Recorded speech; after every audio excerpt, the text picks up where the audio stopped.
And they found that the link between political ideology and climate beliefs was strongest in countries that were the most reliant on fossil fuel.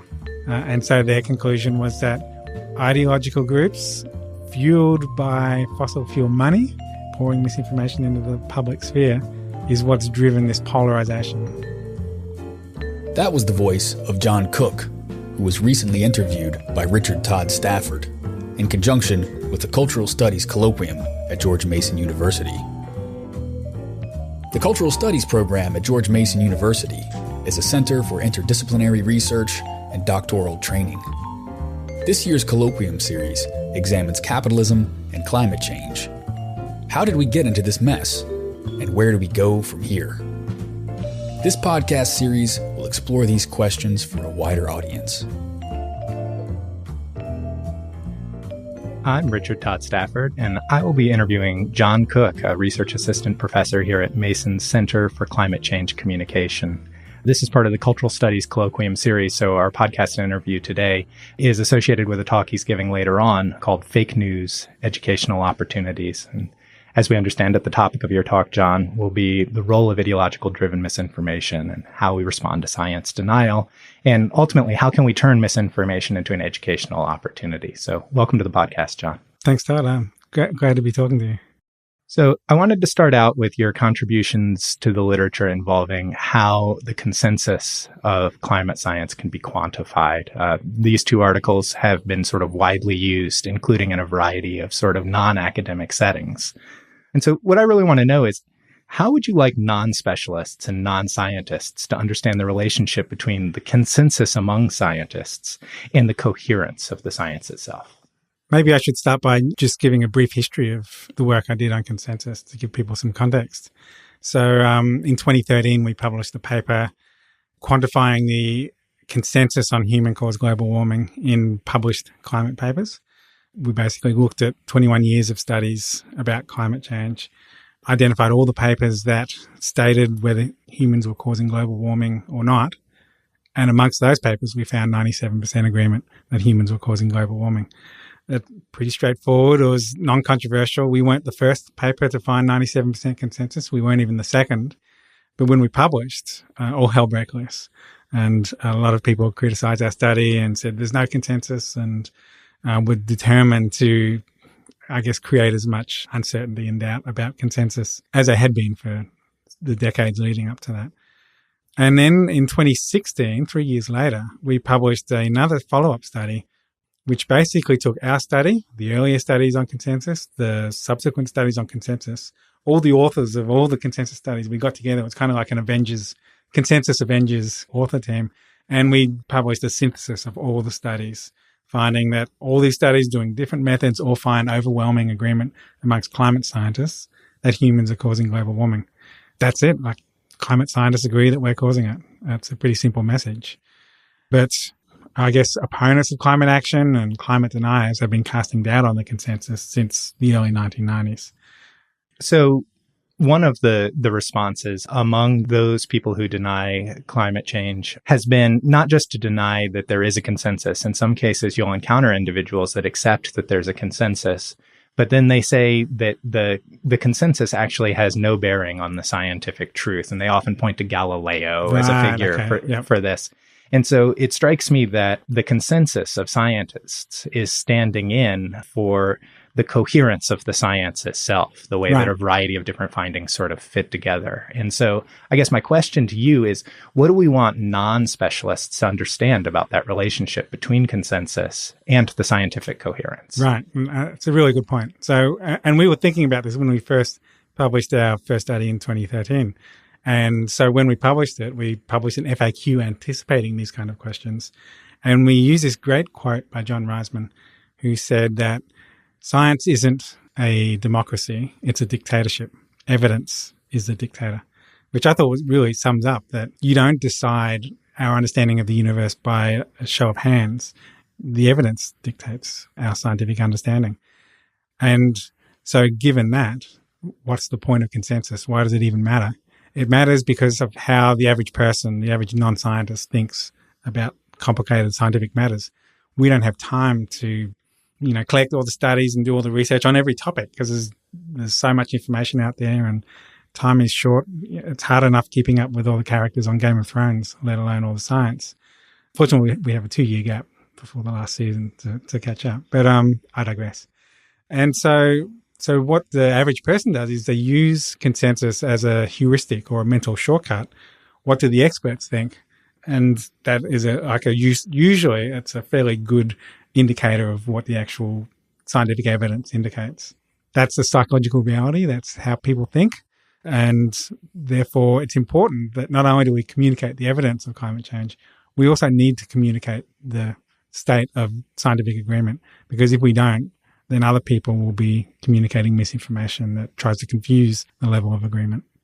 So one of the things that really stands out about the response you just gave is this gap between the way experts engage with the evidence and with the ongoing science and the way that the public engages with the science as non-specialists without time to assess every, individual study.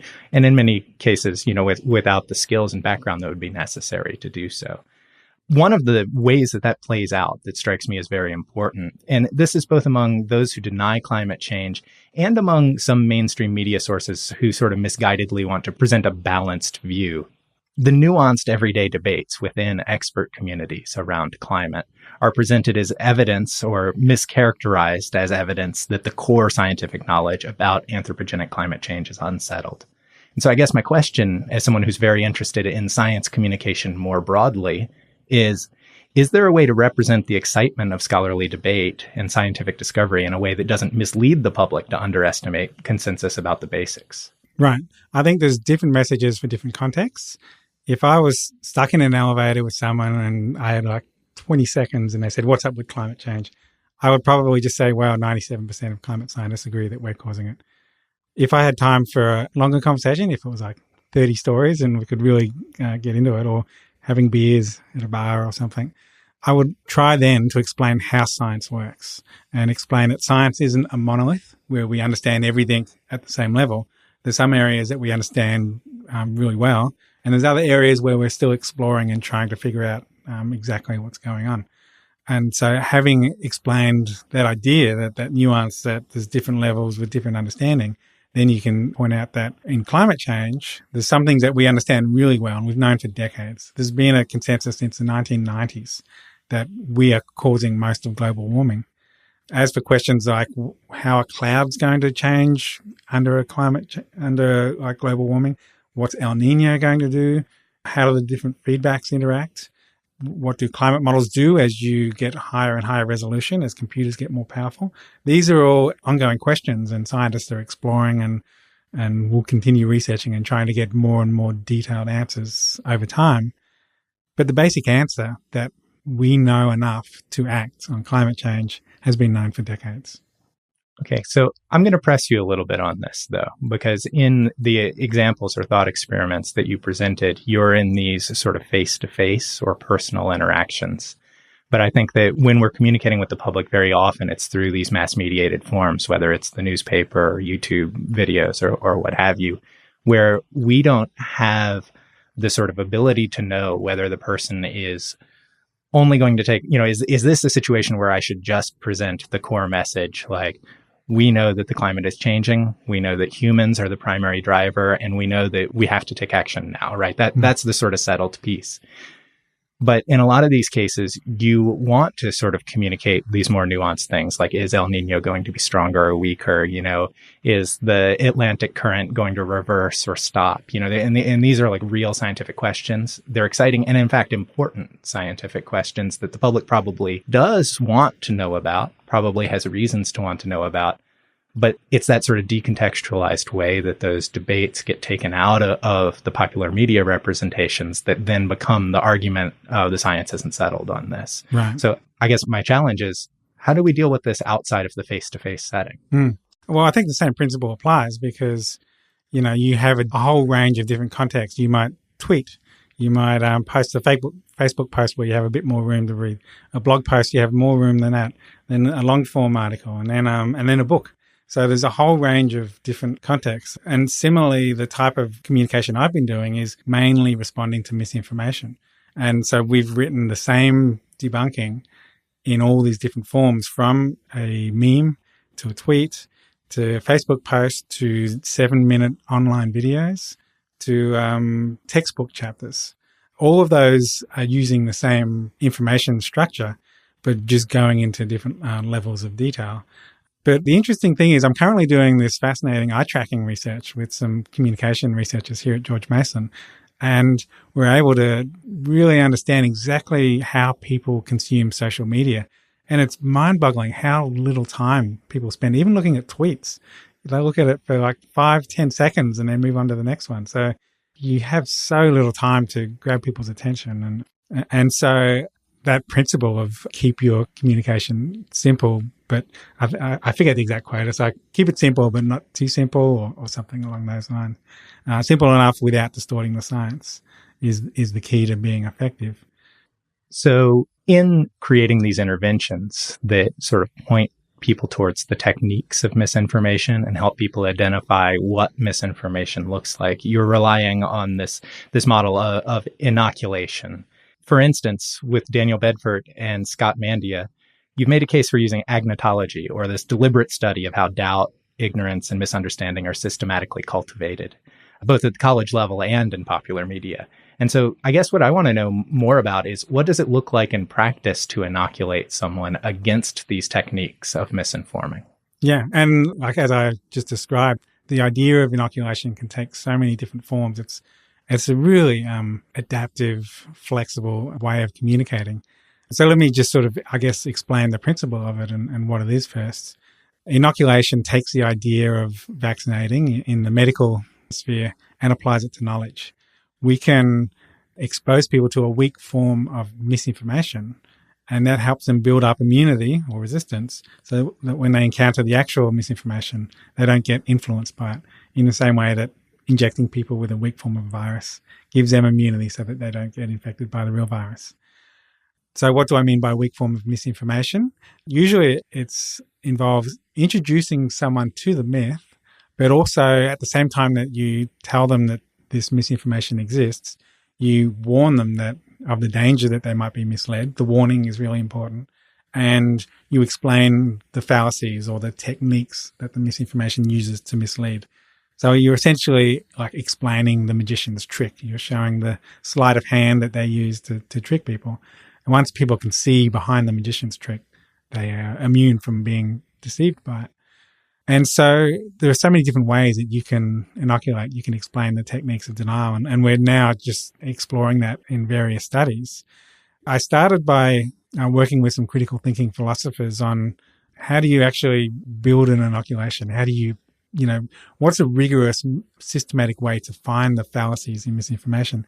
And they used all their critical thinking methods to show me the step-by-step ways to deconstruct arguments, identify any fallacies in them, and then having identified the fallacies, then you can explain to people, hey, this argument commits the fallacy of non sequitur or red herring or jumping to conclusions or whatever.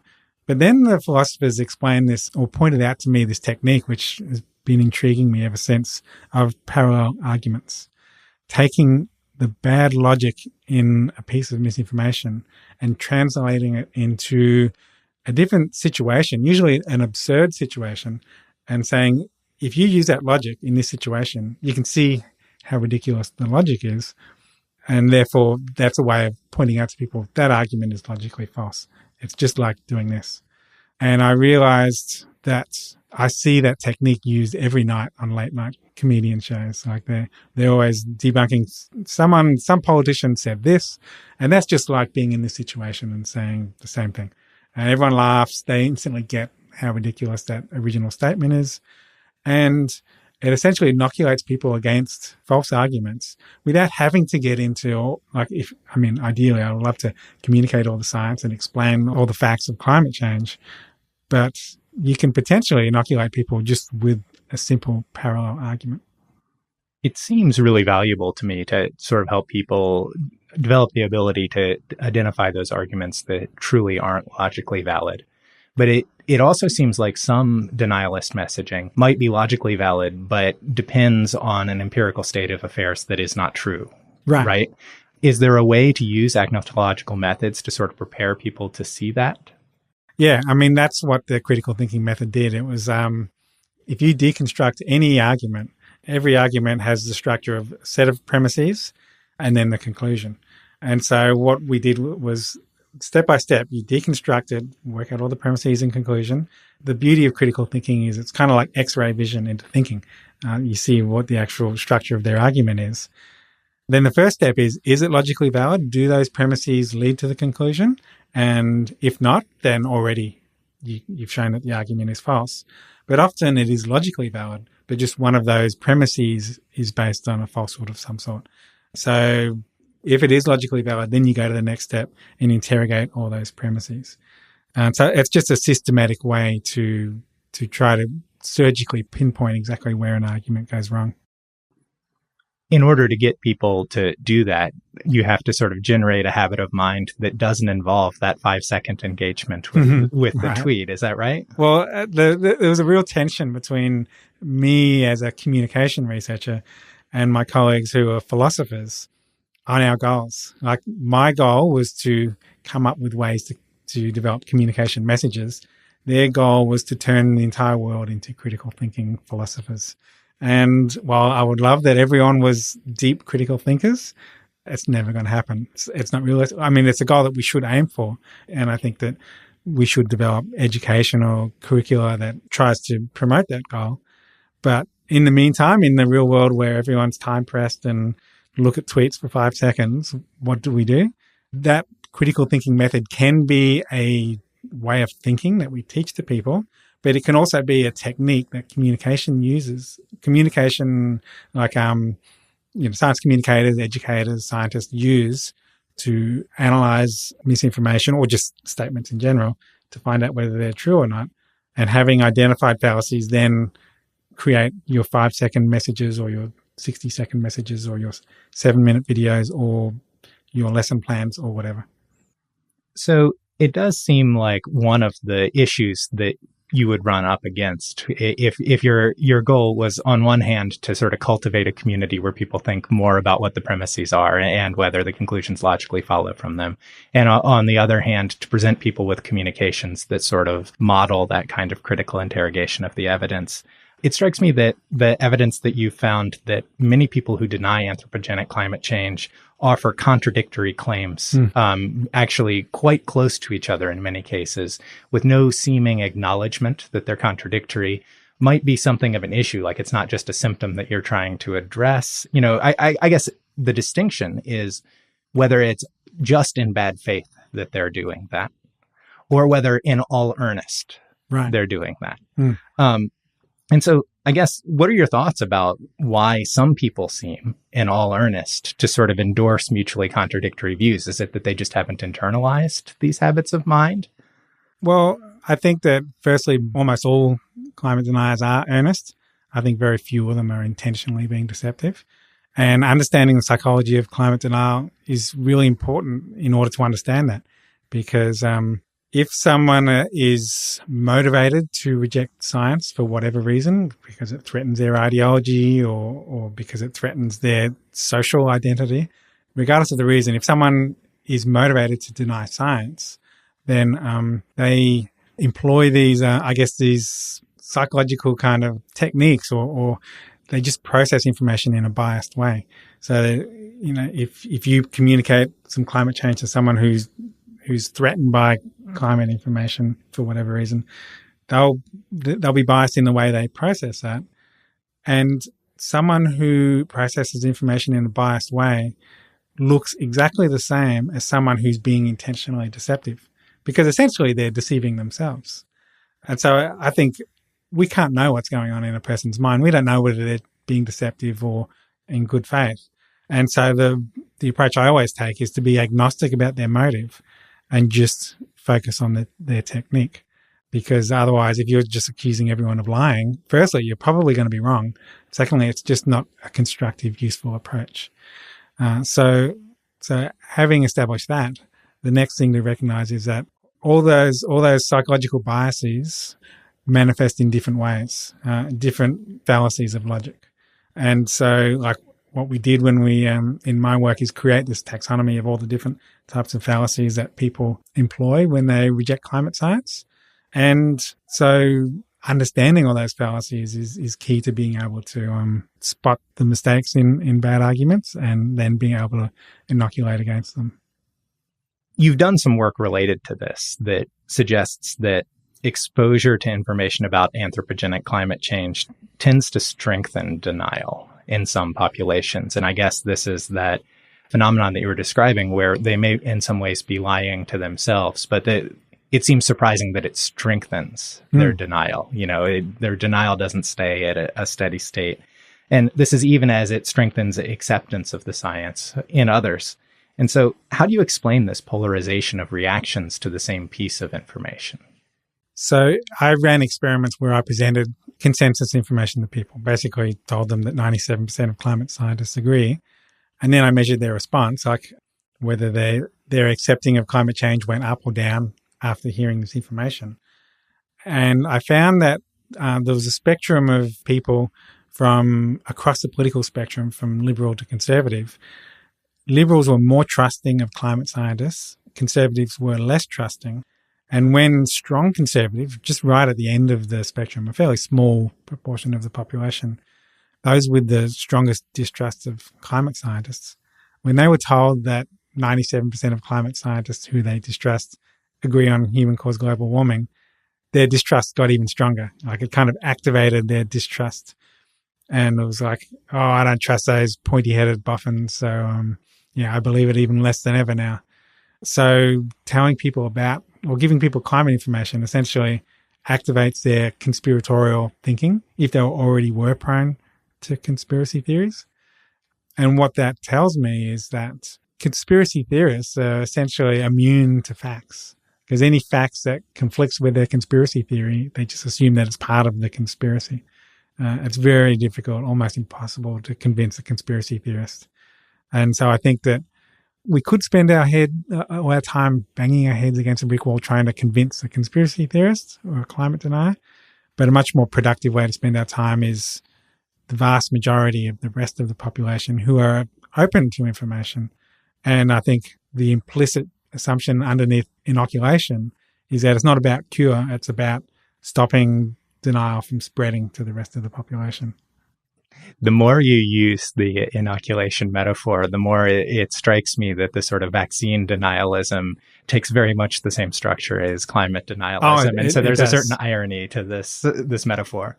In our eye tracking research that we're currently doing, we're trying to inoculate people against misinformation on the topics of climate change, gun control, and vaccination. And I think there's a particular irony or poetic justice in using vaccination or using inoculation to try to stop vaccination myths. I hope that it turns out to be fruitful, because it would just be really cool. It will certainly make good for a good paper title. Yeah, that's right. It'll be fun coming up with the cleverest kind of play on words.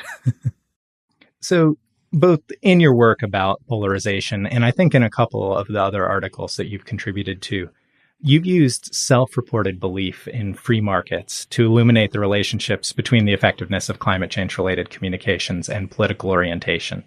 And the question I have about that is, why use this measure? Why not use another indicator like political party affiliation, whether someone has a more hierarchical or egalitarian viewpoint, or whether someone's more individualistic or communitarian?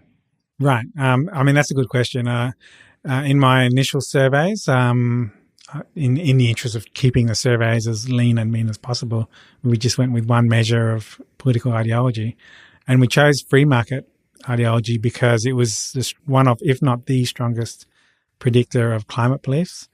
But actually, in hindsight, since then, and it's really only been the last couple of years, I've really come to realize that tribalism is actually much stronger than ideology in driving people's beliefs and actions. And I think the last few years in the US have shown just the strength of tribalism. And this bears out in subsequent research since I did my initial surveys. One meta-analysis that looked at a whole range of surveys into climate beliefs and ideology found that political ideology was the second strongest driver of climate beliefs, but political affiliation was the strongest. So nowadays, I actually try to use both measures, political affiliation and political ideology, when I'm measuring people's political backgrounds. So I think that you were just getting at it a little bit, but I'd like for you to define a little bit more what you mean by tribalism in this context. Right. Well, humans are social animals. That's just how we evolved. That's how our brains work. Social norming, the behavior of our social groups is one of the strongest drivers of our beliefs and behavior.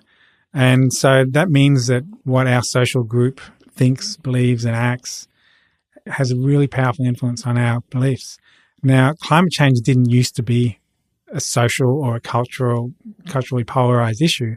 Back in the 80s, George H.W. Bush said, we're going to fight the greenhouse effect with the White House effect.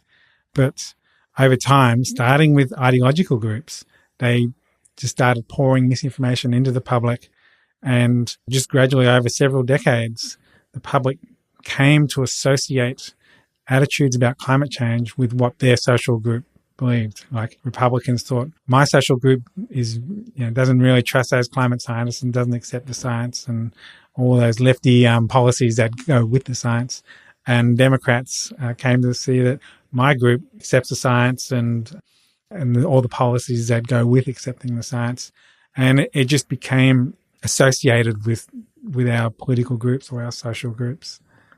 And so I'm going to repeat back what I think I just heard. It's, for a given individual, a sense of group identification might be the best predictor of how they're going to react to information when they're exposed to it. But the groups themselves came to have sort of beliefs about climate scientists or other kinds of expert groups, public health experts telling them to vaccinate their children, et cetera, by virtue of outside interests that sort of feed misinformation that's targeted to their social group, the group they identify with. Is that what you're saying? Yeah, generally, yes. There's nuances to that, but what a social group thinks they should think can change over time, like as you get like misinformation coming in. And in fact, a couple of studies have found that one of the biggest predictors of changes in a group's attitudes has been elite cues or cues from their political leaders. So in around 2009, for instance, suddenly public attitudes about climate change dropped quite strongly. And at that same time, the conservative leaders started throwing out all these misinformation and attacking the science and casting doubt on climate science. And those elite cues, those cues from their tribal leaders, had a big impact. So whether it's misinformation coming from conservative think tanks or coming from conservative media or political leaders or through coming originally from think tanks and then flowing through these other sources, that's how information disseminates to social groups. And then social identity forms around these beliefs. Since you're coming from another national context, I wonder, is there national and regional difference about this? Or do we see this sort of the same model of misinformation flowing from elites into social groups, generating a sort of conservative disidentification with climate scientists globally? Some of my colleagues at the University of Queensland did a study of different countries' attitudes about climate change and predictors. And they found that the link between political ideology and climate beliefs was strongest in countries that were the most reliant on fossil fuel. And so their conclusion was that ideological groups fueled by fossil fuel money, pouring misinformation into the public sphere, is what's driven this polarization. So Naomi Oreskes uses the phrase a perfect storm between ideology and vested interests or fossil fuel industry. So I've forgotten your question, but I guess, across countries, it's strongest in the US. It's also quite strong in Australia. But generally speaking, it's countries where the fossil fuel industry had a vested interest in keeping the public confused about climate change. So I'm going to pivot back to a theme that we were discussing a little bit earlier, and it's really the way we frame the problem of misinformation. You've just given a sort of broader political economic context for the problem of information. But when people are thinking about the audiences that receive these messages, I am hearing two sort of major frames.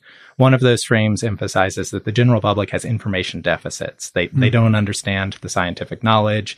They don't understand the degree of scientific agreement. And crucially, they don't understand the internal scientific processes, norms, and institutions. So that's sort of one frame that I hear very commonly.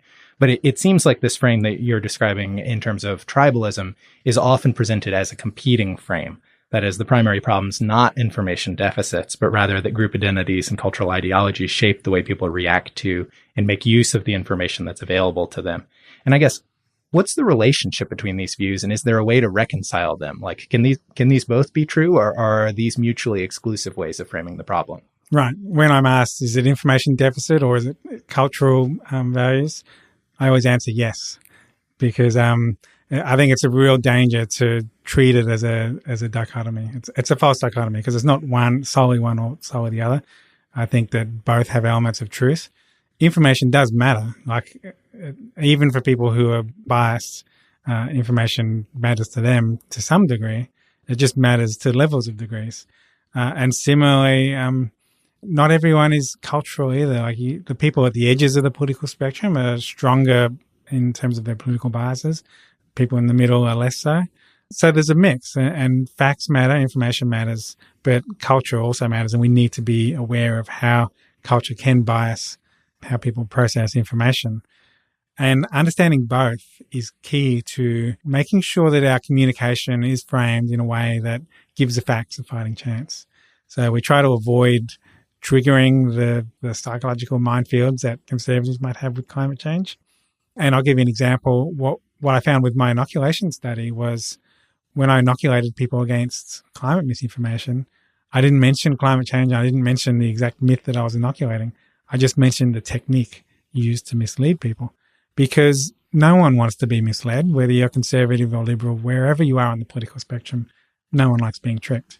And so that's a potential way to reduce the influence of misinformation without triggering, those psychological booby traps. Fantastic. Well, thank you, John. I really appreciate you coming and talking with us today. We look forward to hearing your lecture in just a few moments.